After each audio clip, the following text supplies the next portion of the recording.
The 2024 Strongman season has come to a close, and I'm going to take a minute just to recap everything that happened for me. Now, I'm not someone who's easily proud of myself. I tend just to think of what's the next thing. So I decided to take a deep dive on all of the stats involving my year in 2024. Now, before I dive into them, I want to know from you guys, do you think it was the best year of all time? I'm going to do a video on this later, but I would love to know your guys' thoughts. Really, it's this year for me versus 2018 year for Thor. I think it's a conversation, and I think it is absolutely insane to be in that conversation. But I do have my opinion that will come out in another video. Without further ado, let's talk about 2024 Strongman stats. Now, I did 9 shows. I did the Arnold UK, World's Strongest Man, Giants Live Strongman Classic, Strongest Man on Earth, Giants Live World Open, Giants Live USA Strongman Championships, Giants Live World Tour Finals, and the Rogue Invitational, which finished this weekend. Of those 9 shows, I had 8 victories, 1 second place, and now my career podium streak is at 22, only missing the podium at World's Strongest Man in 2022. Now, of those 9 competitions, I had 8 first places and 1 second place finish, unfortunately at the World's Strongest Man, where Tom Stoltman got the best of me. But I built a running podium streak of 22. The only time I didn't make the podium was at my first show at World's Strongest Man in 2022. From competition 1 to 9, there was 250 days, meaning I competed once every 27 days or approximately every 4 weeks. For those who know strength sports, that is not near enough to prep fully for each of those shows. Now, in 2024, of those 9 competitions, I competed in 55 events. Of those, 4 of them I didn't have to put in a reasonable effort because I had already won the show. Now, of those 51 events, I came top 3 in 48 of them, giving a 94% rate of coming top 3 in individual events. If we remove my hand injury from World's Strongest Man that affected the frame and deadlift, I was top 3 in 48 of 49 events, only coming 4th at the final medley at Strongest Man on Earth. In that, I had already won the show. So if you take events where my hands weren't torn up and I didn't already win the show, I was literally 48 for 48, coming top 3 in events. Of those 51 events, I won 25, so I won 49% of the events that I competed in, the individual events. My largest margin of victory was at the stacked lineup at the Arnold Strongman Classic, where I had the largest victory margin of all time when I won by 11.5 points in a 5-event show with a 10-man lineup. My smallest margin of victory was 2 points at the Arnold UK, winning by 2 over Thor, and at the Strongman Classic when I went by 2 over Tom Stoltman, but I didn't have to do the last events. During 2024, I broke 2 big world records. One was a Dinny walk, and that was 41 feet 4 inches, beating the previous record by approximately 10 feet or 32%. The other big world record was the axle clean and press, which I bested Iron Bibby's 217 kilos with a 218 kilo axle clean and press. I was closest to losing my podium streak this year at Worlds in 2024, where my second place finish left a 12-point gap between me and the 4th place finisher in Matt Ragg. If we look at my career as a whole to date, I have 1 8th place finish, 4 3rd place finishes, 4 2nd place finishes, and 14 first place finishes. This puts me at number 10 in wins all time at international shows, right behind Canadian strongman legend Hugo Girard. I am number 3 in wins at major shows all time with 6. Now, granted, not every person in history had the same level of major shows, had the same frequency. Nonetheless, of the major shows, World's Strongest Man, Arnold, Rogue, Strongest Man on Earth, Fortissimus, IFSA, Wuss, I am in 3rd. Big Z is 1st with his 8 Arnolds and 2 IFSAs, 4 World's Strongest Mans. Crazy to think that Z has more Arnolds than I have majors. And Brian Shaw is the other one who has 1 Strongest Man on Earth, 4 World's Strongest Man, and 3 Arnolds for 8 total major titles. In my career, my podium rate is at 96% and my win rate is at 61%. This is the second best win rate behind Mariusz Pudzianowski at 70%. And if I repeated what I did in 2024 in 2025, I would have a 69% win rate. And if I somehow managed to best that and went 9 for 9, my win rate would be 72%. I am the only person in history with 10 or more major international shows at a podium rate of 90% or greater. Other notable people in that category: Mariusz had an 88% podium rate, Brian Shaw had a 75% career podium rate, and Thor has a 78% career podium rate.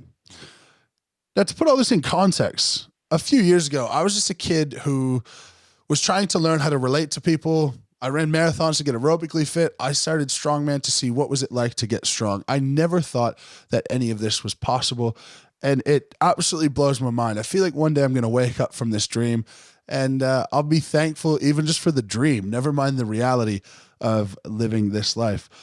I'm going to come out with several videos on how I think I'm doing it and how I think I'm staying injury-free and how I think I'm progressing, but a large part of it does come down to genetics. Now, I always tell people I am very, very lucky to be in the position I am, and it's almost always combated with, well, you're not lucky, it's hard work. And whilst, yes, hard work is required, the luck of being the right height, having the right genetics, having the right mindset, having the motivation, having the financial stability to go into strongman in the first place and commit to trying to be a pro strongman, where there's a lot of areas where you're actually making no money. It's just incredibly humbling, and I do believe there's so much luck involved. Something as small as how strong are your tendons, how strong are your soft tissues. All of the training I did leading up to strongman helped me tremendously, but I didn't know that I was training for strongman. It was really just lucky and serendipity. Now, the one thing I'd like to pass on to everyone watching this video is that the biggest thing that was holding me back for a long time is my own self-belief. And I shouldn't say for a long time, because it was a relatively short time. But the first time I deadlifted 400 kilos, I had a hard time imagining that I could do anything more than that. Then when I deadlifted 420, I had a hard time imagining I could do any more than that. And then when I tried to get into World's Strongest Man, my goal was just to go to World's Strongest Man. In year one at World's Strongest Man, I'm on camera many times saying, this is just a bit of fun. I'm just giving it a crack. Maximum, I might be in the sport for 3 years, and then I'm off and doing my own thing. It's now the end of year number 3. I mean, technically 3 total years would be after the Arnold, but the end of the 3rd calendar year of my career. And to the chagrin of other competitors and fans who don't want me to do well, I'm really enjoying it. How could I not? I'm sort of living the strongman dream at the moment, to the extent that I don't know if anyone's ever been able to live this type of dream, like fantasy, before. Guys like Brian and Thor and Z, they worked their way up and then were icons for a long time and are icons still. But I just sort of found this way to be able to just thrust myself onto the scene. And for that, I'm really, really grateful. I don't have words to describe how crazy it is to have fans, to have accolades, to have trophies, to win World's Strongest Man, to win the Arnold, to go to a strongman show, having everyone assume that I'm just going to win. As the years gone on, there's been more and more talk about, well, obviously Mitch is going to win. Obviously Mitch is going to win. Mitch is going to win. But it never feels that way to me. I always feel like I need to come, put in 100%, give my absolute best effort, and execute really, really well to win shows at any level. I never walk up to a Giants Live thinking that, well, I'll be able to, it's a slightly weaker lineup. I'll be able to just take this one easy. I have no ability to give anything but 100% when the whistle goes off, unless I have already won the show. In that conversation, when people are talking about how Mitch is going to win, and obviously, and then other competitors put out videos about me and about how they're going to beat me and about how they're in good shape and about how they're going to take me down and about how I'm quote unquote unbeatable, which is something that I have never once claimed. That will never come out of my mouth, because I believe everyone is beatable. It's changed my joy and my motivation a little bit. And when I win, I'm no longer elated by the win. I'm mostly relieved that I lived up to my own expectations. I don't really care what any of you guys or other strongman promoters or YouTube channels, I don't really care what they have to say when it comes to winning contests or not. If you don't think I'm as strong as I am, that doesn't bother me. That's okay. But relief that I did what I should do. And for me, that is just first place right now. And it very well could be down the track, not first place. And I'll have to keep that in context.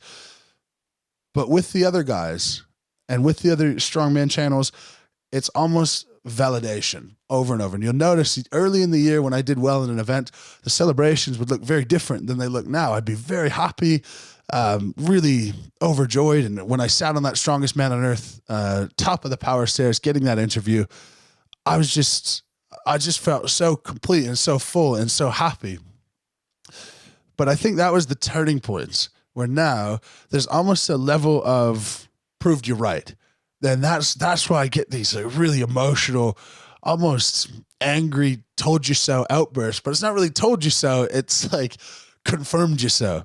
And I think one thing I have to do moving into next year is find ways to continue to find that happiness and joy associated with competing, particularly at the major shows, because it's the pressure just builds and builds and builds. And evidently it's not affecting my performances, but it's certainly affecting my mindset going into shows, and maybe not into shows, but certainly on the day of shows, where I just don't give myself any grace.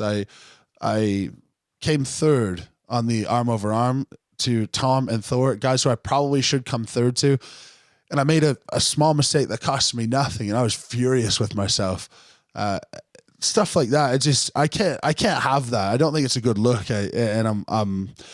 My competitive nature is very strong. I think some people misinterpret that because I can be chilled out. I can be relaxed. I can be quite happy. I can have fun when I'm training. I can have fun when I'm warming up. But I'm ultra competitive, and sometimes to my disadvantage. Now, I'm going to come out with a video on what I'm going to do next year in terms of competitions, in terms of what I'm going to commit to. I would love to know your guys' thoughts on what I should commit to down in the comments below. Now, regardless of accolades, regardless of titles, regardless of stats, it is way more important to me who I am than what I do. And maintaining being a happy, good, contributing person to society, to the world, and trying to give back more than has been given to me is my ultimate goal. If you could subscribe to the channel, that would be a big help to me, and big help to be able to help pass on information, education, entertainment over to you. If you have nothing to say, go ahead, pop a moose dropping in the comments. As per usual, lift heavy, be kind, and we will catch you tomorrow.